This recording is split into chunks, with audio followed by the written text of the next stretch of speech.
បងវីរៈកងទ័ពស្ពេអាវុធការពារទឹកដីចំណែកបងប្អូនស្ពេបិចស្ពេសិភៅខិតខំប្រឹងប្រែងរៀនសូត្ររហូតទទួលបាននូវសមិទ្ធផលដូចថ្ងៃនេះទាំងអស់នេះនឹងមិនធ្វើឲ្យបងវីរៈកងទ័ពអស់សង្ឃឹមឡើយនៅក្នុងកាលៈទេសៈនៃសង្គ្រាមរូបភាពនៃជនភៀសសឹកដែលបានចាក់ចោលផ្ទះសម្បែងការបែកបាក់គ្រួសារនិងការរស់នៅក្នុងភាពភ័យខ្លាចគឺជាទស្សនវិជ្ជាដែលសពបញ្ជាក់ឲ្យឃើញថាសង្គ្រាមមិនដែលផ្ដល់ផលចំណេញដល់អ្នកណាម្នាក់ឡើយការរក្សាសន្តិភាពតាមរយៈការប្រឹងប្រែងផ្នែកយោធាការការពារដ៏អង់អាចនិងការទូតដ៏អស្ចារ្យរបស់ថ្នាក់ដឹកនាំគឺជាបេសកកម្មដើម្បីរក្សាសន្តិភាពដែលមិនអាចខ្វះបានពួកយើងគឺជាកម្លាំងចលករដែលមិនអាចខ្វះបាននៅក្នុងការការពារជាតិមាតុភូមិទោះបីនៅក្នុងកលៈទេសៈណាក៏ដោយពួកយើងនឹងខិតខំប្រឹងប្រែងសិក្សារៀនសូត្រដើម្បីប្រើប្រាស់ចំណេះដឹងទាំងនេះជាឧត្តមប្រយោជន៍ជាតិមាតុភូមិជាចុងក្រោយក្នុងនាមពួកយើងគឺជានិស្សិតរបស់វិទ្យាស្ថានភាសាបរទេសនៃសាកលវិទ្យាល័យបញ្ញាសាស្ត្រកម្ពុជាសូមលំអោនកាយគោរព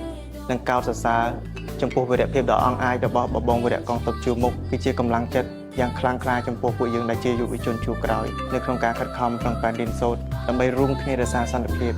និងការកសាងជាតិមាតុភូមិរបស់យើងតទៅក្នុងនាមជាកម្លាំងជួរក្រោយខ្ញុំនឹងបន្តចូលរួមសកម្មភាពសង្គមដើម្បីរក្សាសន្តិភាព